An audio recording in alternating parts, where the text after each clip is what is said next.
Shaula Dani nunca ganó una medalla olímpica ni mundial, y a pesar de ello, su nombre trasciende en el olimpismo, pues su historia tiene victorias más asombrosas que un podio. Shaula Dani es un sobreviviente por excelencia. Ladani era miembro de la comunidad judía de Belgrado. Tenía 8 años cuando le enviaron al campo de concentración alemán Bergen-Belsen, mismo donde murió Ana Frank. Ladani perdió muchos familiares allí, pero él y sus padres sobrevivieron momentos antes de entrar a la cámara de gas. A finales de los 40, Shaul se mudó con sus padres a la naciente Israel y allá se dedicó a correr maratones. Cosa extraña para la comunidad, pues muchos recordaban la carrera como un castigo en los campos, y para él era gozo. Al cumplir 25 años incursionó en la caminata y en 1963 ganó el primero de sus 28 títulos nacionales, todos logrados bajo su propio entrenamiento. Debutó en los Olímpicos de México 68 en la extinta prueba de 50 kilómetros y 4 años después fue el único representante de Israel en el atletismo olímpico de Múnich 72. Fue a la justa para demostrar a los alemanes que los judíos sobrevivieron, y hasta usó una cruz de David en su playera de calentamiento. Como hablaba alemán fluidamente, cuando lo felicitaban decía: «Lo aprendí cuando estuve en los campos de concentración». Ladani no odia a los alemanes, pero no siente especial empatía por la generación que evitó contener el dañino nazismo. Los 50 kilómetros de Múnich 72 iniciaron a las 14 horas del 5 de septiembre.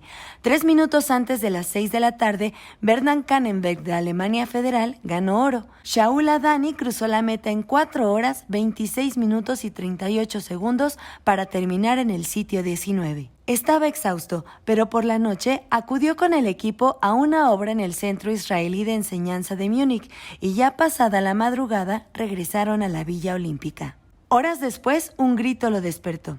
Era el oficial de lucha Joseph Gutfried, quien le advirtió del asalto. Ladani salió de su cama, saltó por el balcón, cayó a más de 3 metros de altura y pese al cansancio en sus piernas, corrió para avisar que habían irrumpido en los cuartos. La delegación de México era vecina del equipo israelí, y entre el sonido de forcejeos y detonaciones, algunos pensaron que serían los festejos de un compatriota. El entonces marchista mexicano Pedro Aroche dedujo todo, menos un atentado. Yo pensé que era algún mexicano que andaba alegre. Hay deportes como el pentatlón o el tiro deportivo donde usan armas y entonces sí eran de fuego, pero luego vimos que no era nada de eso, sino el ataque.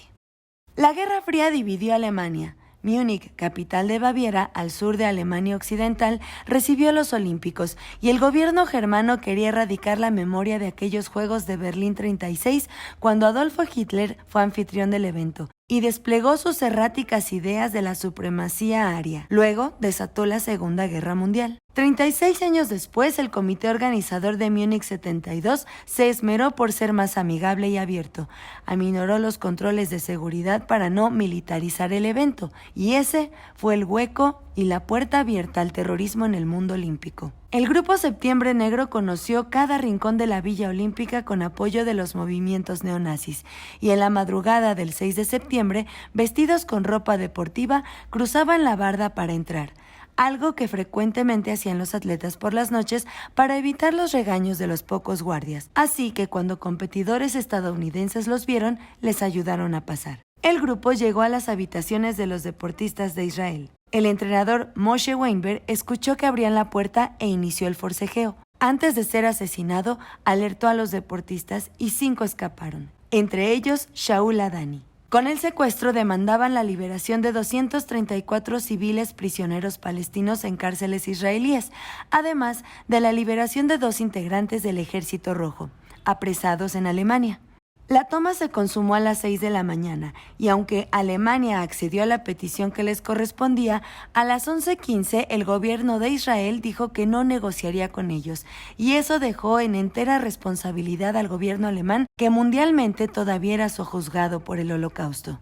A las 15 horas el Comité Olímpico Internacional suspendió la justa y a las 18 horas el Grupo Septiembre Negro pidió un avión para volar a El Cairo y seguir allí sus negociaciones. Las autoridades alemanas les hicieron creer que cumplirían sus demandas para en el aeropuerto instalar una estrategia de contraataque. Viajaron en helicóptero desde la Villa Olímpica, pero en un operativo mal logrado, 5 francotiradores alemanes dispararon a los perpetradores del atentado, policías germanos y las víctimas, los atletas israelíes que iban como rehenes. Por Israel fallecieron los luchadores Eliezer Halfin y Mark Slavin, los pesistas Zev Friedman, David Berger y Joseph Romano, los jueces Jacob Springer y Joseph Goodfriend, los entrenadores Kiad Shor, Andres Spitzer, Tuvia Sokolovsky y Amitsur Shapira. Ese fue el primer capítulo en que el olimpismo se entintó de sangre, en medio de una dolorosa lección de desconfianza y hostilidad, en el epicentro de un movimiento olímpico promotor de la hermandad, la igualdad y el humanismo. Los Juegos se suspendieron por 36 horas. Después, todas las delegaciones fueron a rendir luto por las víctimas, y Avery Brundage, entonces presidente del Comité Olímpico Internacional, llamó a reanudar la justa. Petición que familiares de las víctimas lamentaron, pero otros, como el propio Shaul, lamentó más que el gobierno israelí les llamara a salir del escenario olímpico, pues al irse cumplían lo que deseaban los grupos antisemitas, alejarlos del escenario olímpico. La organización Septiembre Negro llevó este nombre en recuerdo a la mayor matanza de civiles palestinos jamás realizada. Sucedió en 1970, cuando por 11 días continuos hubo ataques en los campos de refugiados en Irbid, Salt, Suelit y Zarqa.